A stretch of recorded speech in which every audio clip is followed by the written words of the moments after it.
Have you ever felt like your motivation just vanished overnight? One day, you're on fire, full of energy and goals, then suddenly, it's like someone turned off the switch. You wake up, stare at your to-do list, and ask yourself, where did all that drive go? Here's a hard truth we don't talk about enough.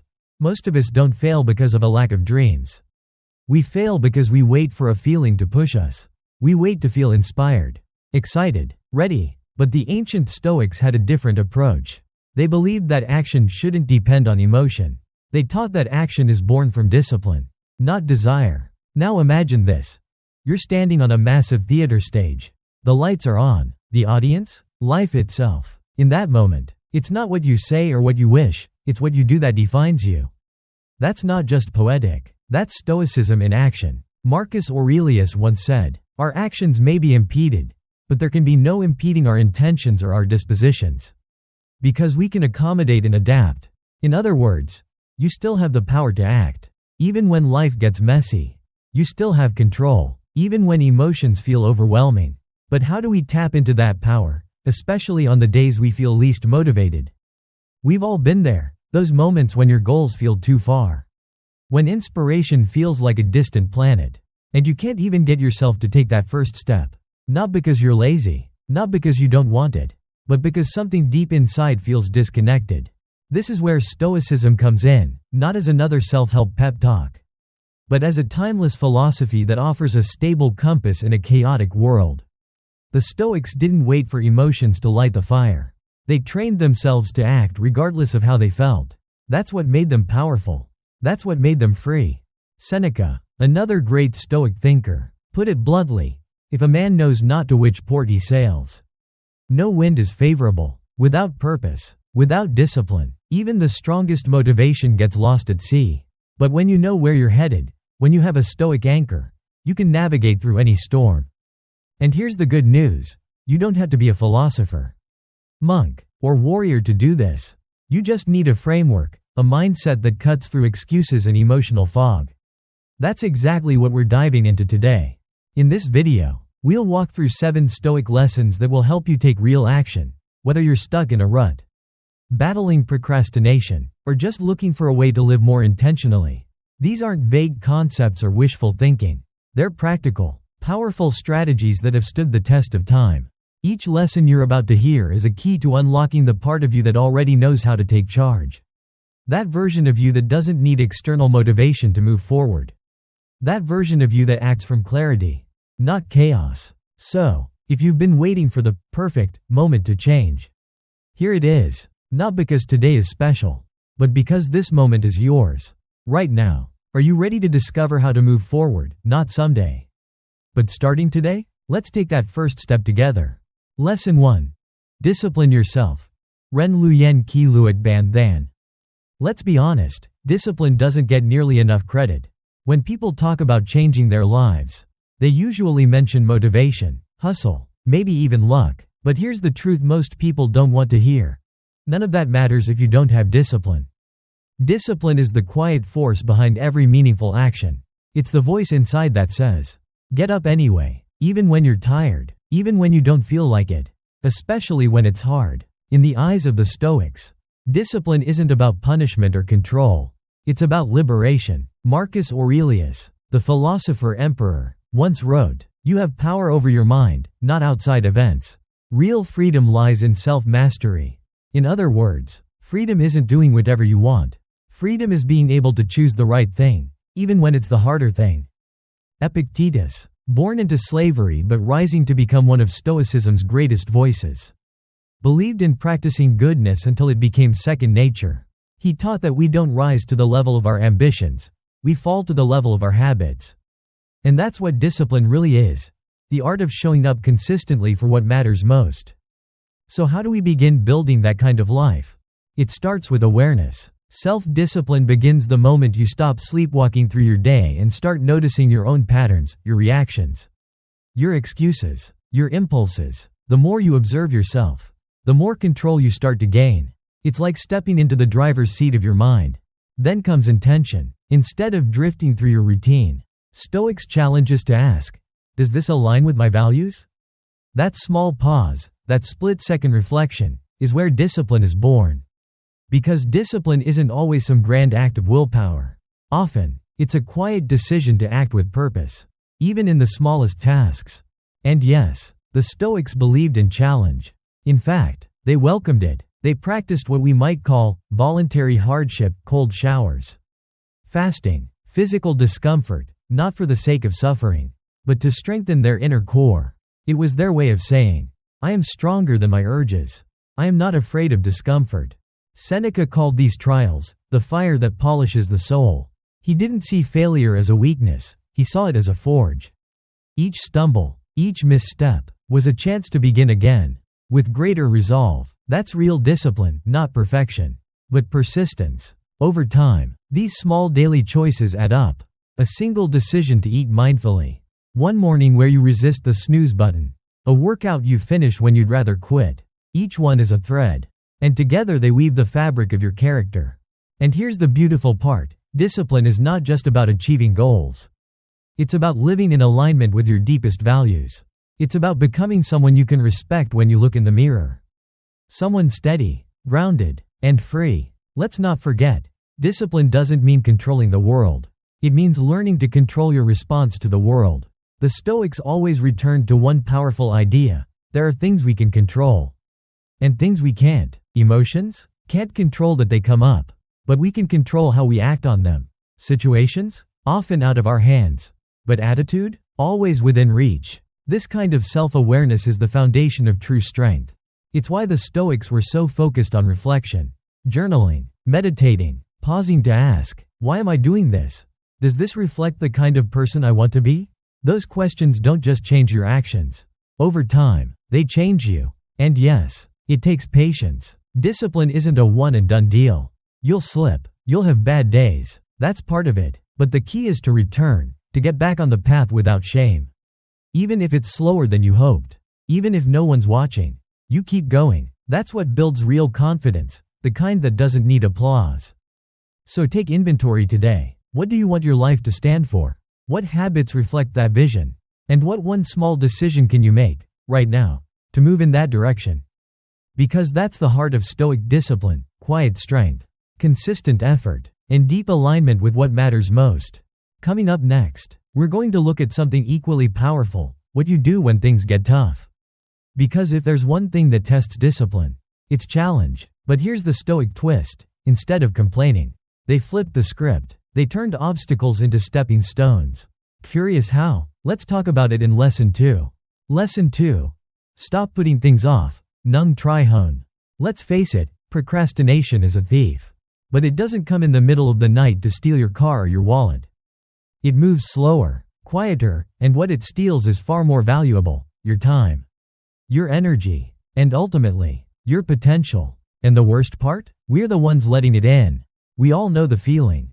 You've got something important to do, a task that matters. Maybe it's a project, a conversation, a goal you've dreamed about for years.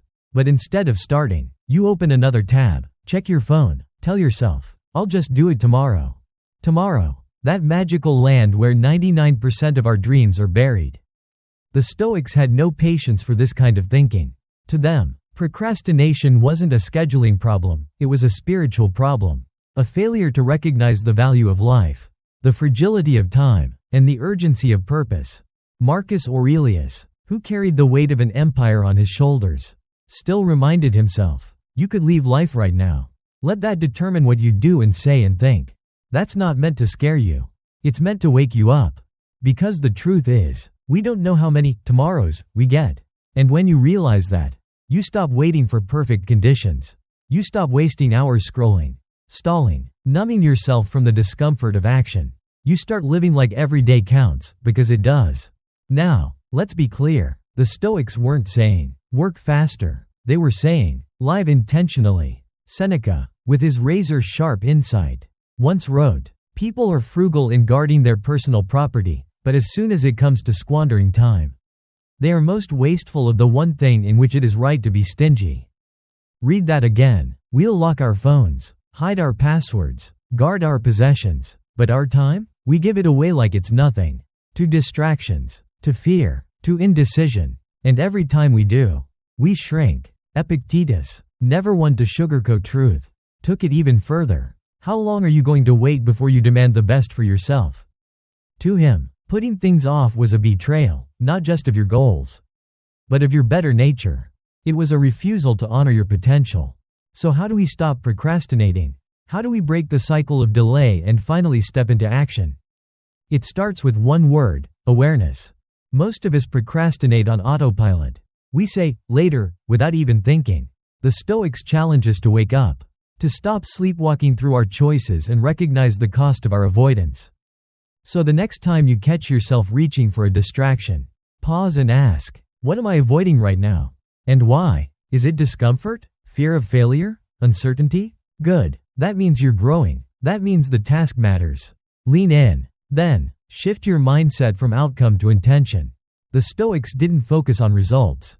They focused on right action. You don't need to finish the whole project today. You just need to take the next small, meaningful step. That's it. Send the email. Open the notebook. Make the call. Let the act of starting be your triumph. Here's a practical trick. Start your day with purpose. Not urgency. Not chaos. Purpose. Before you reach for your phone, ask yourself, what matters today? Write it down. Even one clear goal, aligned with your values, is enough to anchor you. Then guard that intention like a soldier guards a fortress. Turn off notifications. Set a timer. Sit down. Breathe. And begin. It won't always feel easy, but it will feel real. And that's what you're after. Also, practice saying no. Every time you say yes to something meaningless, you're saying no to something that could change your life. The Stoics weren't anti-pleasure. They were anti-distraction. They knew that life is too short to be lived passively. And finally, remember this. Time is not a renewable resource. You can always make more money. You can't make more time. That's why procrastination is so dangerous. It gives us the illusion that we have forever. But forever is a myth. You have now. Only now. So, what are you doing with it? You don't have to be perfect. You don't have to move fast. You just have to move with clarity, with purpose, with urgency that comes not from panic, but from meaning. Because in the end, every moment you act is a vote for the person you want to become. And every moment you wait is a quiet surrender to a life unlived. The Stoics knew this. That's why they didn't put things off. They got up. They showed up. They acted. Not because they weren't afraid, but because they understood what was at stake. So, what about you? What have you been putting off? Not because it's impossible, but because it's uncomfortable? What small action can you take today to move toward your purpose? Whatever it is, do it. Because the clock's ticking. And now, having reclaimed your time and attention, we move on to something equally vital.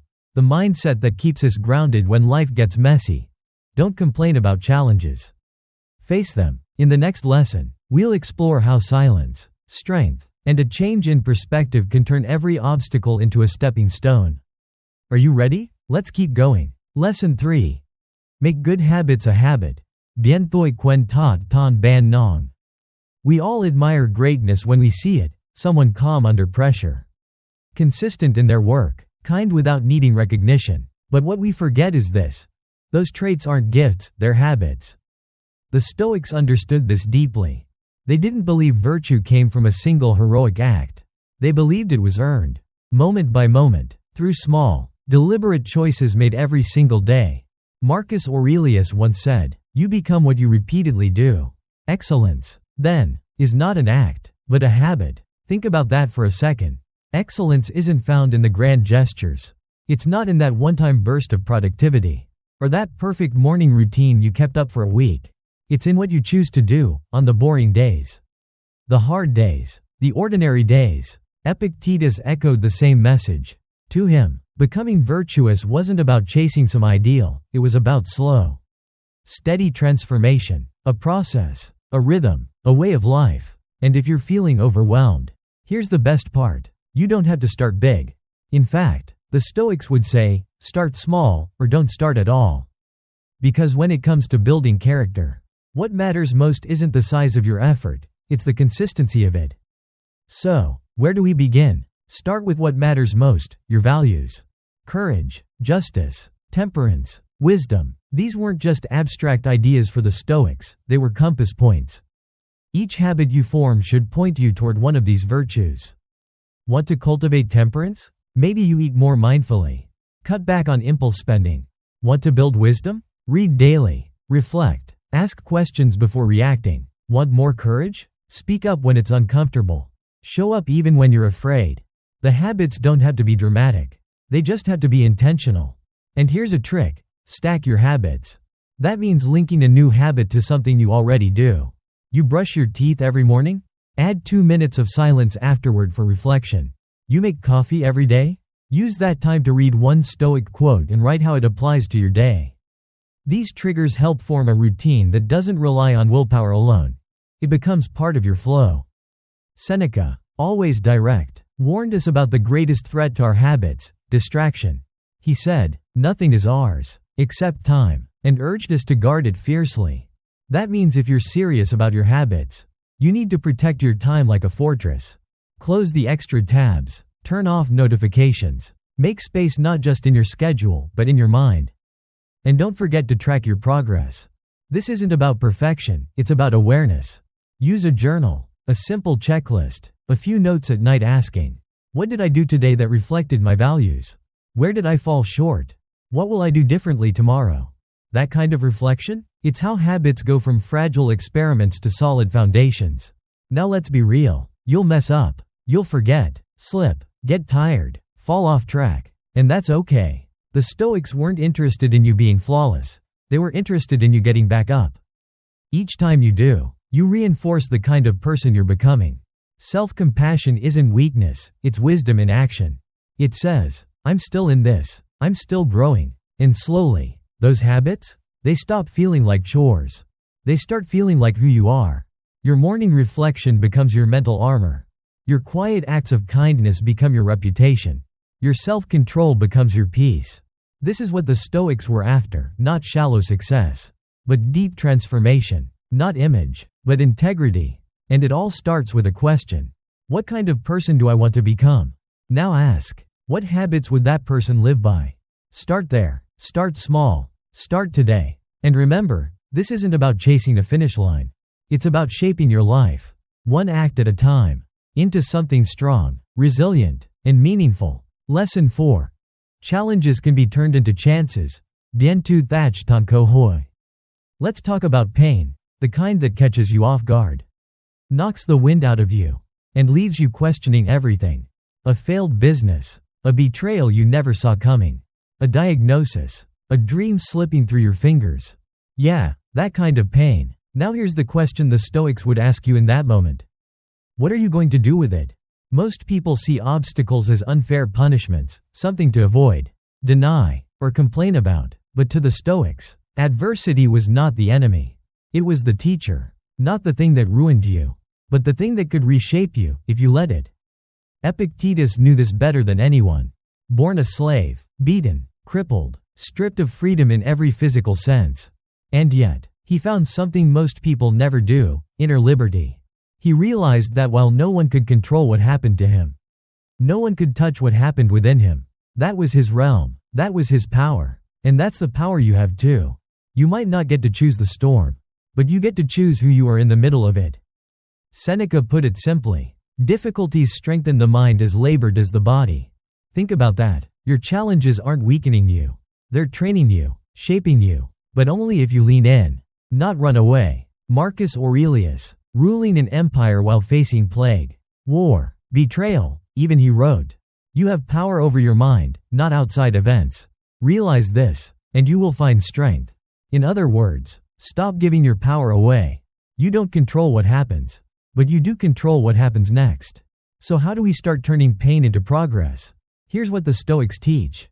1. Shift your perspective. The obstacle is not in your way. The obstacle is the way. This isn't just poetic, it's strategic. The moment you choose to see hardship as a challenge, not a curse, your mind changes. You stop asking, "Why me?" and start asking, "What now?" You move from victim to student, from helpless to capable. And that shift? It's everything. 2. Accept reality. Focus on your response. Acceptance doesn't mean surrender. It means clarity. You can't fight the facts. The loss already happened. The door already closed. The person already left. The Stoics teach us, don't waste energy wishing it were different. Use that energy to respond with wisdom. You can still act, still choose, still move forward. And that's where real strength lies, not in controlling everything, but in responding with integrity when you can't. 3. Find meaning in the pain. This one's tough, but powerful. There's a reason why some of the wisest, kindest, and strongest people you know have been through hell and back. Pain, when reflected on, not just endured, deepens you. It teaches you what matters. It humbles you. It strips away what's shallow. And it gives you something most people lack: perspective. As Viktor Frankl, inspired by Stoic thought, once said, "He who has a why to live can bear almost any how." When you can connect your suffering to something greater, growth, service, wisdom, you don't just survive it. You rise from it. 4. Use it to help others. Here's where the Stoic path becomes truly beautiful. Your greatest wound may become someone else's light. When you've gone through something hard, and you choose to share the lesson, not the bitterness, you create a ripple effect. You show others that it's possible. You remind them that strength isn't loud, it's silent, resilient, and real. Think about it. What if the very thing you're struggling with today becomes the story that helps someone else tomorrow? That's Stoic transformation. That's turning pain into purpose. So next time life hits you hard, pause. Breathe. Then ask yourself, what is this here to teach me? How can I grow from this? What would the best version of me do right now? And don't worry if the answers don't come immediately. Sometimes, just asking the right question is the first step. Because the truth is, life will always throw challenges your way. But you're not here to run from them. You're here to rise through them. The Stoics weren't superhuman. They just refused to waste their suffering. And in doing so, they turned every trial into a step towards something better. Lesson 5. Begin with small steps. Bat do tu buok no. Ever stood at the bottom of a mountain and felt like turning back, just from looking at the size of it? That's what big goals feel like sometimes. We look at the distance between where we are and where we want to be. And the sheer scale of it overwhelms us. So what do? We freeze. We wait. We put it off. But here's what the Stoics knew. You don't conquer a mountain in one leap. You climb it one step at a time. Every great transformation, whether personal, professional, or philosophical, starts the same way, with a single, small action. And sometimes, that one step is all it takes to shift everything. Take Zeno of Citium, for example, the man who started the entire Stoic tradition. He didn't wake up one day and declare himself a philosopher. He didn't set out to build a school of thought that would echo across centuries. It began in the most ordinary of places, a bookstore. He stumbled across the teachings of Socrates, and something clicked. That spark led him down a path of study, reflection, and eventually, legacy. One small step into a shop. One moment of curiosity. That's all it took to begin. And you? You don't need to have it all figured out. You don't need a perfect plan. You just need to begin. Small doesn't mean insignificant. In fact, small is powerful, because it's doable. It cuts through procrastination and perfectionism and says, just take the next right step. One push-up, one page in a journal, one mindful breath. It's not about how much you do. It's about who you become through the doing. Each small act is a vote for your future self. Each step is a declaration. I may not be there yet, but I'm on the way. And over time, those little wins, they build momentum, and momentum builds transformation. The Stoics weren't interested in grand gestures. They didn't wait for the perfect time or the ideal mood. They believed in progress, steady, deliberate, daily progress. Epictetus would say, don't explain your philosophy, embody it. That embodiment begins not with a leap, but a shift, a change in behavior so small it almost feels invisible. But it matters, because each time you act, especially when you don't feel like it, you send a message to yourself. I'm becoming someone who follows through. That kind of trust in yourself? That's priceless. Here's how to start small and start right. Choose one thing, not 10, not 5. 1. What's one action you can take today that reflects the person you want to be? Make it specific and easy. Want to read more? Don't commit to an hour. Start with one paragraph. Want to exercise? Don't aim for a marathon. Do 5 squats. Small actions lower the resistance to starting. And once you start, you're already moving. Stack it to something familiar. Link the new habit to something you already do. After brushing your teeth, right pointing arrow, write one sentence of gratitude. While your coffee brews, right pointing arrow, take 3 deep breaths. These tiny cues create structure, and structure sustains habits. Celebrate tiny wins. Don't wait for the big transformation to feel proud. Smile at the fact that you showed up. Give yourself credit for the micro victories. They're the bricks of your foundation. And here's the thing. This approach doesn't just help you get started. It helps you push through fear. Because the biggest blocks we face aren't always physical, they're emotional. What if I fail? What if I'm not ready? What if I look foolish? But when you shrink the task to something so small, it's nearly impossible to fail. Fear has nothing to grab onto. You disarm it. You move forward. You build confidence, not by thinking or planning, but by doing, even when it's messy, even when it's slow, especially then. And when you do it again tomorrow, that's how transformation happens. Not in a blaze of glory, but in quiet, committed repetition. So whatever change you're hoping to make, whatever version of yourself you're trying to become, don't worry about the whole journey. Don't stare at the summit. Just find the next small step. Then take it. Then repeat. Because no matter how far away it seems, the future you want begins with the first step you choose today. Lesson 6. Develop your purpose through virtue. Tim Muk Dik Song Kwa Duk Han. Purpose. We all want it. We all search for it. Some chase it through success, others through status. But the Stoics had a different answer, a quieter, deeper one. They believed that true purpose doesn't come from chasing more. It comes from living with virtue. In their world, virtue wasn't just a moral ideal, it was the foundation for a meaningful life. When you live by virtue, you stop asking, "What do I want today?" and start asking, "What kind of person do I want to be?" no matter what today brings. And that shift? That changes everything. Let's look at a man who embodied this perfectly, Cato the Younger. He lived during one of the most turbulent periods in Roman history: corruption, chaos, civil war. And yet, Cato remained unshaken. Why? Because his actions didn't depend on power, popularity, or even victory. They were rooted in principle. He lived with integrity, even when it cost him everything. He chose justice over comfort, honor over safety, and in doing so, he became a living symbol of Stoic virtue. Cato reminds us that purpose isn't about what you get from life. It's about what you bring to it. So how do we develop that kind of purpose? The Stoics point us to a clear direction, through the 4 cardinal virtues. Let's walk through them. These are your compass. 1. Wisdom. 2. Dui sang suit. This isn't about knowing trivia or sounding smart. Wisdom is the ability to pause and choose rightly. To see clearly in a foggy world. To ask, is this action aligned with reason? With truth? With what really matters? Wisdom helps you avoid reckless decisions, knee-jerk reactions, and emotional spirals. It keeps you grounded in clarity. You build it by asking better questions, by learning from your mistakes, by choosing understanding over impulse. 2. Courage. Dung kam doi mat voi nich gun. Not the loud, chest-thumping kind of courage. The quiet kind. The courage to have hard conversations. To stand up for what's right when it would be easier to stay silent. To keep going when things fall apart. Courage is choosing principle over popularity. It's facing fear and acting anyway.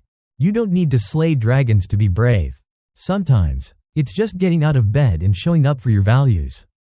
3. Justice. Kong bang. Song ko trag neem. This one's simple, but not easy. Justice means doing what's fair, what's right, even when no one is watching. It's about treating others with respect, being honest, keeping your word, lifting others up instead of stepping on them to get ahead. Justice turns your purpose outward. It asks, how can I serve the whole, not just myself? And that shift, from self-interest to shared humanity, is powerful. 4. Temperance. Be it tiet che.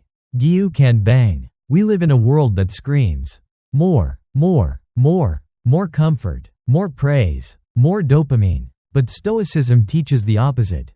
Temperance says, enough is enough, and enough is powerful. It's knowing when to say no, when to stop scrolling, when to speak, and when silence is wiser. Temperance is the discipline to live in balance, emotionally, physically, and morally. And when you practice it, you make space for what really matters. So how do you turn virtue into purpose? Reflect on your values. What matters most to you? Who do you want to be when life is easy and when it's hard? Set goals that align with virtue. Don't chase outcomes that conflict with your core. Ask, does this reflect courage, wisdom, justice, temperance? Live it daily. Stoicism is a practice, not a philosophy on a shelf. Build small habits that reinforce your ideals: writing, reading, reflecting, serving. Use setbacks as tests. When you fall short, and you will, don't beat yourself up. Use it as feedback. Return to virtue. Try again. Each moment is a chance to align deeper. Each choice is a brick in the foundation of your purpose. Remember, you don't need external approval to live meaningfully. You don't need status, wealth, or applause. You just need a reason. A reason rooted in something unshakable. Something no storm can take from you. And for the Stoics, that something is virtue. So as you move forward, ask yourself, am I chasing goals, or am I living a purpose? Am I reacting to life, or responding with character? The difference? It's everything. Because purpose built on virtue doesn't fade. It doesn't collapse when life gets messy. It endures. It guides. It lifts you and those around you. Next, we turn to the final piece of the puzzle: simplicity. Because once you're anchored in virtue, the only thing left is to let go of what distracts from it. In Lesson 7, we'll discover why simplifying your life is the secret to living more fully. Let's finish strong. Lesson 7. Simplify your life. Jian Luok Wak Wak Song. Let's be honest, we live in a world that glorifies more. More noise, more stuff, more tabs open, more on the schedule, more goals, more pressure. And somewhere in the chaos of more, we lose something vital: clarity. We lose sight of what matters. We forget who we are. We drown in distraction, calling it productivity. But the Stoics knew something we often forget. A meaningful life isn't built by adding, it's built by subtracting. Marcus Aurelius, the emperor of Rome, had access to unimaginable wealth, power, and luxury, yet he chose simplicity. In his journals, he returned again and again to the same themes: clarity, focus, stillness. He didn't need more to rule wisely. He needed less ego, less noise, less clutter between him and what was essential. And you? You don't need to move to the mountains or give up your phone. But you do need to ask a harder question. What is truly essential, and what is just distraction dressed up as importance? Simplicity isn't minimalism for aesthetics. It's minimalism for the soul. It's not about empty rooms and muted colors. It's about uncluttering your mind, your time, your heart, so your energy flows to the right things. So where do we begin? 1. Declutter your space. Start small: a desk drawer, a shelf, a corner of your room. You'll be amazed how clearing physical clutter opens up mental space. You don't need a Pinterest-worthy home. You just need a space that reflects peace instead of pressure. As the Stoics would say, outer order helps nurture inner order. Make your environment a sanctuary for clear thinking and purposeful action.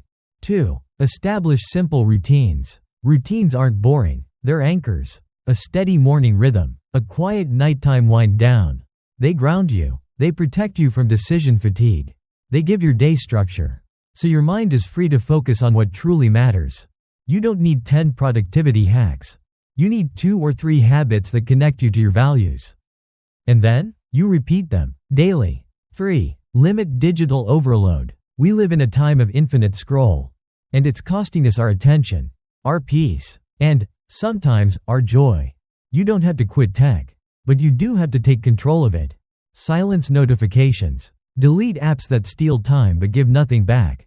Block off screen-free windows in your day, morning, meals, before bed. Ask yourself, is this tool serving me, or am I serving it?